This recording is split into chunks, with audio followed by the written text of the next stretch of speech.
This is Robert Mardelanchi of the Mindshare Learning Report, Canada's Learning Technology e-magazine, and welcome this week in Canadian EdTech Mindshare TV special edition with the recent Order of Canada recipient, educator, author, speaker, Armand Doucet from Anglophone East School Division, Riverview High School. Armand, thank you for joining me this afternoon. Thank you for having me, Robert. It's always exciting to talk to you. Well, it's been a while since we talked, and congratulations on such a huge honor bestowed upon you with the Order of Canada. Thank you. I appreciate that. It's as you well know, I might be the face of this honor, but there's a lot of people behind the scenes that have helped me in my different projects and collaborations. So truly appreciative of everybody, and you're one of them. Absolutely. Thank you for that. A little bit about Armand. He's a international award-winning educator, social entrepreneur, business professional, who is an advocate for public education and teaching profession. He's a sought-after speaker across the world for his leadership in education, including his visionary perspective on pedagogical practice, digital age impact, and the ability to connect education silos to community. His work has been translated in multiple languages and appeared in various publications such as Forbes, DS, the Washington Post, and the World Economic Forum. He's established himself as a key asset in education, speaking, collaborating virtually or face-to-face in over 100 countries, contributing to UNESCO, Educational International, OECD, Jack Ma Foundation, among many others, and is known for his superior networking and motivational skills. He's a two-time Ironman triathlete and a passionate, proud family man. And most recently bestowed upon with the Order of Canada. Wow, when did you hear about it, and how did that make you feel? It's pretty rare for an educator to receive it. It was about 4 weeks ago in between classes, got a phone call, and I co-teach, so I stepped out for 2 seconds to take it when you saw, Office of the Governor General. Yeah, you're going to take that takes priority. Yeah, that's a phone call you take. I wouldn't have stepped out if I was alone, but I did step out, and yeah. It was I was speechless, stunned, very humbled,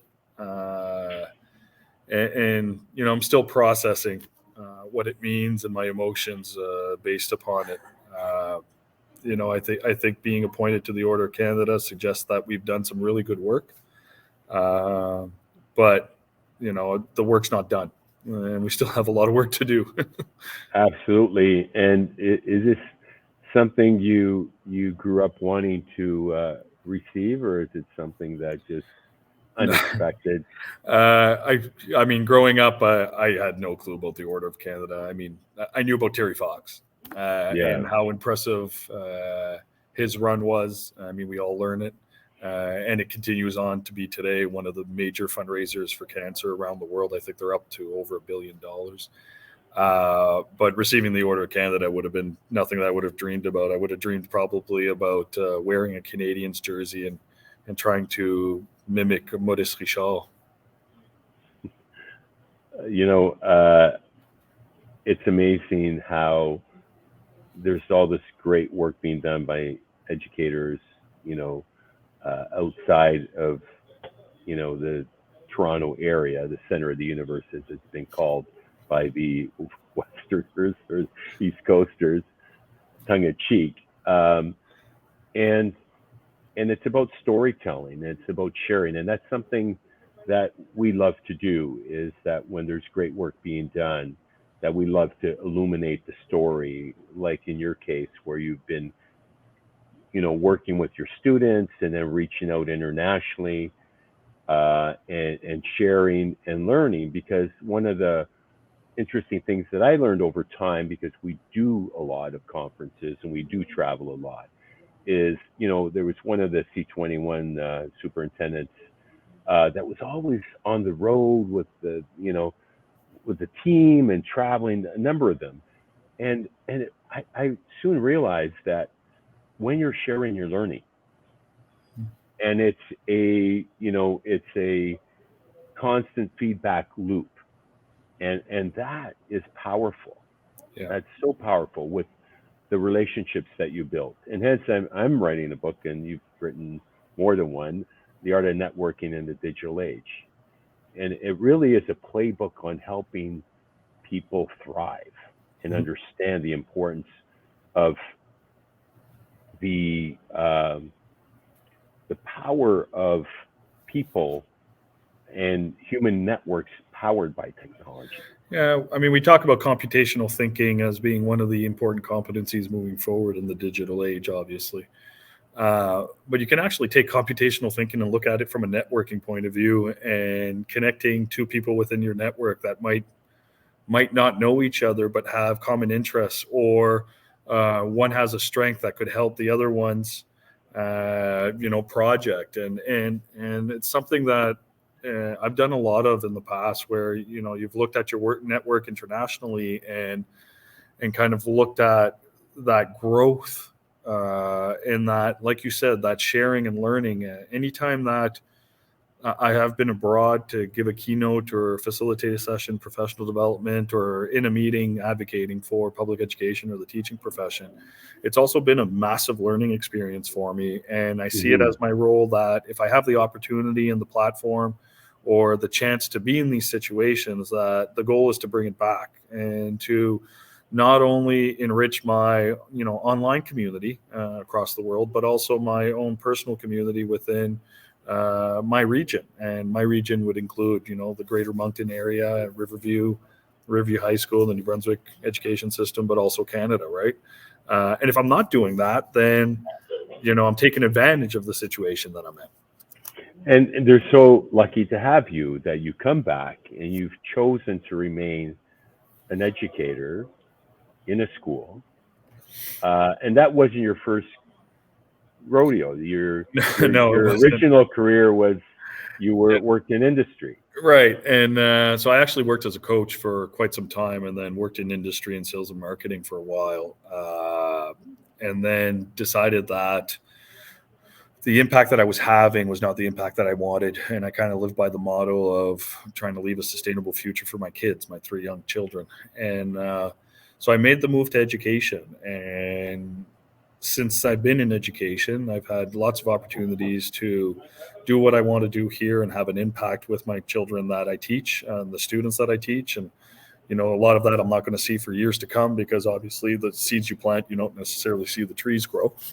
But it's also given me the opportunity, and with the innovation happening in the digital age, opportunities elsewhere, as we've designed some really cool projects. And I say we quite specifically because there's multiple people that collaborate on all these things. It's opened Right. up other doors, right? And those doors have been opened up where I've been able to step in and advocate for the teaching profession, pedagogy in the digital age, how to do innovation, competencies, and so on. But it's always a balancing act, right? Like, what's going to be the biggest bang for my buck? Where am I going to have the largest impact? And at the moment, it's still Right. the classroom. And if it continues to be so, then I will continue to teach.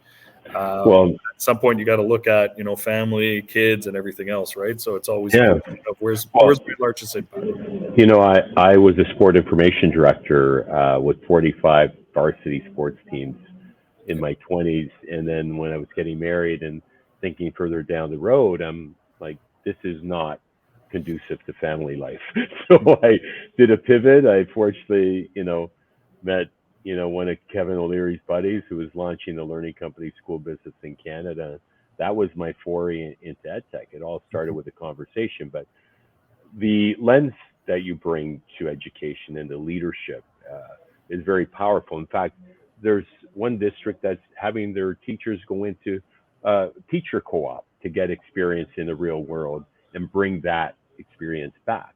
hmm I mean, we all have different pathways, and we've all had kind of a different journey into the classroom, and some go from high school to university back into the classroom. Others have multiple careers, and I think the more you learn and the more you continue to learn, the more you are curious as a teacher. uh, the more it benefits your students and your colleagues. And I'm lucky enough to work with colleagues that are extremely curious and continue to learn on their own and travel and have done multiple things and have their own networks, and those collaborations, bring successful projects to the forefront in the classroom. Absolutely. Now, tomorrow we're announcing our top 10 EdTech trends for 2023. You talk about digital literacy skills to create strong critical thinkers. That notion of personalized learning and the focus on experiential learning is one of my key top 10s. We talk about personalization of learning, experiential learning. Tell us how important that is, especially today. See, there's always a worry that in 20-second segments that your words kind of get distorted a bit. And I see it as a pendulum. I see the pendulum shifting from right to left to right to left. And at some point, there needs to be a bit of consistency in that pendulum. But what do I mean by that is that, we can't throw the baby out with the bathwater. And there's some foundational pieces of learning that we need to keep, and that, they might be hard, they might not be fun, but they're foundational pieces that you have to do to be able to embrace that digital age piece. And, there's a great book called Doing Hard Things to Build Resiliency. And you don't build resiliency by doing easy things. I don't care what anybody tells you. You don't build resiliency. Well said. Things. So, there's pieces to things that we need to do that might not be fun in the classroom and might not include technology, but are foundational pieces to that next piece, right? So then when we're talking about digital age learning and digital literacy, to me, is it going to enhance the pedagogy, and is it going to enhance the learning? If it does so, then it's worthwhile. But then there's also foundational pieces to doing that, like collaboration. How do you do creativity online? How do you communicate online? How do you problem solve, critical think? And that digital literacy piece is a huge part to that.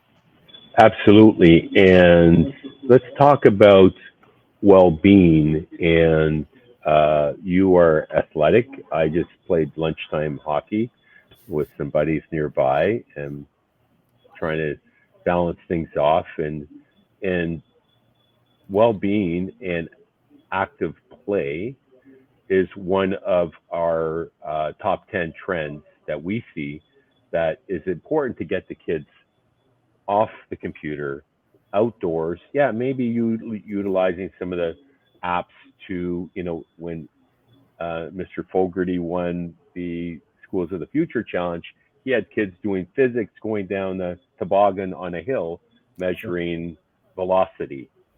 Like, pretty cool stuff. Yeah. So you can be creative, but outdoors, active,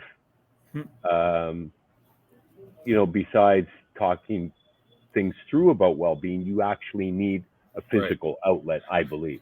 There's a time and place for different elements. The foundational piece to well-being, I think, starts at a young age. It starts from parenting on the way up, right? And even how we approach how we build schools.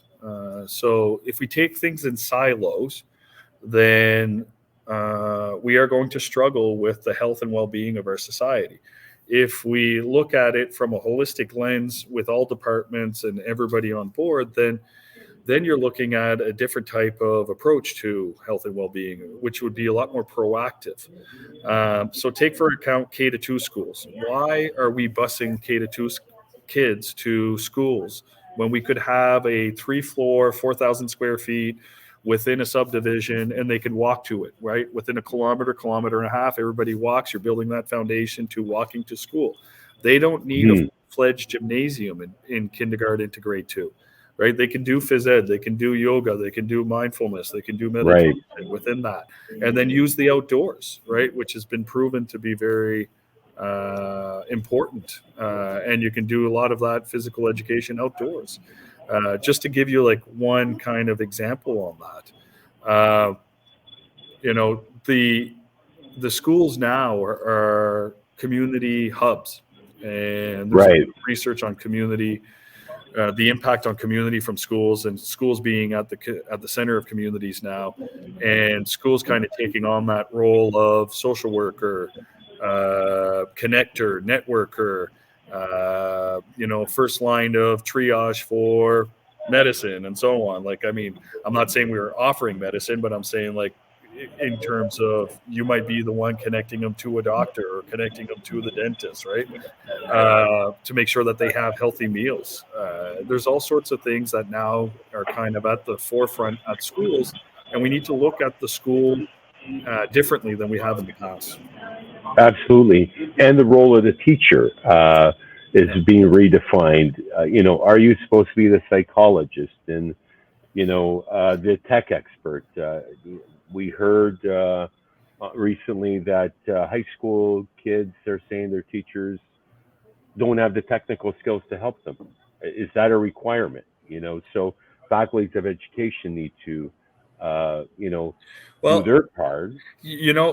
That's an interesting question, Robert, because there's a learning experience there. So I might not be the tech expert. Or opportunity. Right. Yeah. So I might not be the tech expert on all softwares. I might not be the tech expert on all apps. But there's a lifelong learning opportunity there for the child. And where I step in as a teacher, it might be to be the guide here and say, okay, how is this going to enhance learning? How is this going to? But there is an issue with kind of tech as a disruptor versus tech as an enhancer, and software as a disruptor versus software as an enhancer. Taking point dyslexia font and a submersive reader. That's excellent for a child that is struggling with reading skills and is definitely an enhancer in this situation. But if I'm using TikTok and it has nothing to do with the project that we're doing, then now we have some issues with addictive personalities, right? Right. And it's a whole different story and a whole different conversation we had. Absolutely. Well said. And professional learning can't be ignored. I think that needs to be embedded. And that's another area, high priority for it. Sorry, go ahead. It goes back to empowering the teaching profession and making sure that the profession has certain standards. And then as we're coming into the profession, you've got bachelor's degree, master's degree. There's a continuity of professional development, professional learning, but it's about empowering teachers to be able to make those decisions. Growth mindset. Right. And collaborate with others, right? But the problem there is that, you got to give them time for that. And that means a different view and vision on how you kind of approach the whole school system. Absolutely. Have you encountered Chat GPT yet? I've gone in and taken a look at it. I've read Are some any of the students embracing it? there's a few. There's a few that have talked about it. I haven't seen any thesis come back that were written by it. But AI is definitely here. It's arrived quickly, all of a sudden within the last 6 weeks. Isn't that crazy how it takes, a trend takes traction and it becomes like a storm? It's been amplified, right? So like if you're looking at the trends in technology, and we've talked about that over the last 10 years, it was going to get progressively quicker and quicker, and the disruption was going to become quicker and quicker, which is quite similar to the Industrial Revolution in many ways. But now the amplification, instead of taking 10, 5, 2 years, you're now looking at a year, 6 months, 2 weeks, right? And it's going to be, what are you leaving out? What are you bringing in, and why? Right. And so your book, The Fourth Industrial Revolution, has come of age. Yeah, it definitely has. And, when we were envisioning some of these things, we were talking about ethical tech, but we were also talking about, foundational pieces that need to still happen in a classroom. And then how do you do the scaffolding for that next step? There's been some research done in terms of Snapchat and how many notifications happen within an hour in a classroom period. And it's crazy. The numbers are like 200 plus. Right? Yeah. So allowing your kids to have their phones and that's happening in the background. If that's what's happening, right? So when people were looking at tablets and phones being brought into the classroom, it was about creating and being able to collaborate and showcase your learning. But now you have to also deal with the social media aspect of it, that have these notifications that are continuing to ring nonstop, right? So how do you teach that? And, there's some that have banned cell phones altogether. And I'll be honest with you, for some age groups, that's exactly what they should be doing. Right. In others, it might be digital literacy and coaching them on, okay, well, how do you shut this off? How do you make sure that for the next hour, you're focused on what you should be doing? And coaching them through that. And when they're getting home and mom and dad have the cell phone at the table, or the grandparents have the tablet out as they go approach them, like, you're coaching something that's counter to what society is doing. So you need to model for them. Right. You need to model what it looks like. Now, that's not easy. No. And there's definitely a lot of research that is showcasing that is very disruptive. And the pendulum is now, it's all the way to the one side. And now we have to look at, okay, what is that middle ground for education? And we start to stabilize the system, but also look at stabilizing classrooms and the consistency that kids need. Right. And to be fair, parents have a role to play, and oftentimes it gets pushed down to the teachers, whether it's parental engagement and supporting the learning. We were always there for our kids and involved. And if you want kids to thrive, it's a team sport. It is, right? And you can't be played off like divorced parents that are not getting along. Right. And at the end of the day, that's the key issue here, is that it's a collaborative effort to try to raise a child. I mean, there's the old proverb that it takes a community to raise a child. Yeah, that is true. Right. And everybody has an impact on that child, and you don't know what kind of impact you're going to have. And you might have the most impact, but you might have the least, depending on the situation. Right. So but the thing is to be on the same page. Yeah. Well, I love your perspective. And so inspiring. So, did you get to go to Ottawa, or what's the plan? So there's actually a pandemic backlog at the moment in terms of goodness. the appointees getting invested into the Order of Canada. So I am not sure of when the ceremony will happen. It'll happen sometime in 2023 is what they think.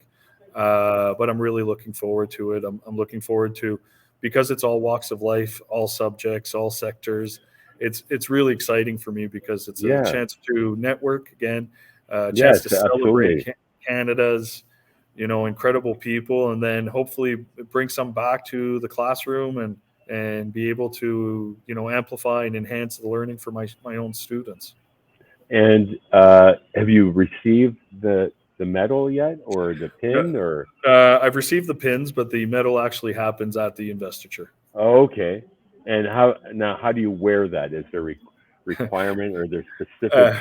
I'll be honest, I haven't done the homework yet on reading through it. I'm not sure. I'm definitely not wearing it at school. Yes. Well, it'd be cool to share it with them and let the kids have a look at it. Maybe a quick show and tell, yeah. What gives you hope for 2023?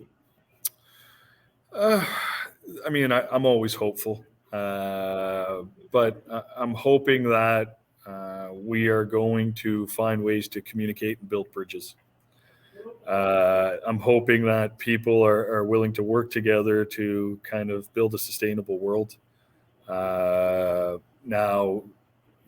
I'm obviously aware that that's not necessarily going to be easy, that we have to have empathy. We have to kind of sit down.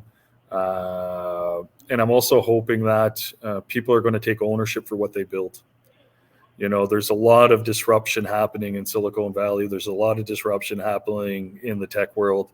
And it's interesting. It's important. There's some great work being done, but you also have to own the consequences. And I'm desperately hoping that we're going to start owning the consequences and figure out ways to kind of negate those consequences that are having a negative impact on society. With that, Armand Doucet, Order of Canada Recipient, thank you so much for your time this afternoon. Thank you, Robert. I really appreciated the chance to talk. That was Armand Doucet, educator, author, keynote speaker, proud father, and recipient of the Order of Canada. Congratulations once again. My name is Robert Merdlacci, the Mindshare Learning Report. Be sure to check out www.mindshare learning to get your latest issue. And until next time, stay healthy, stay safe, and keep the learning curve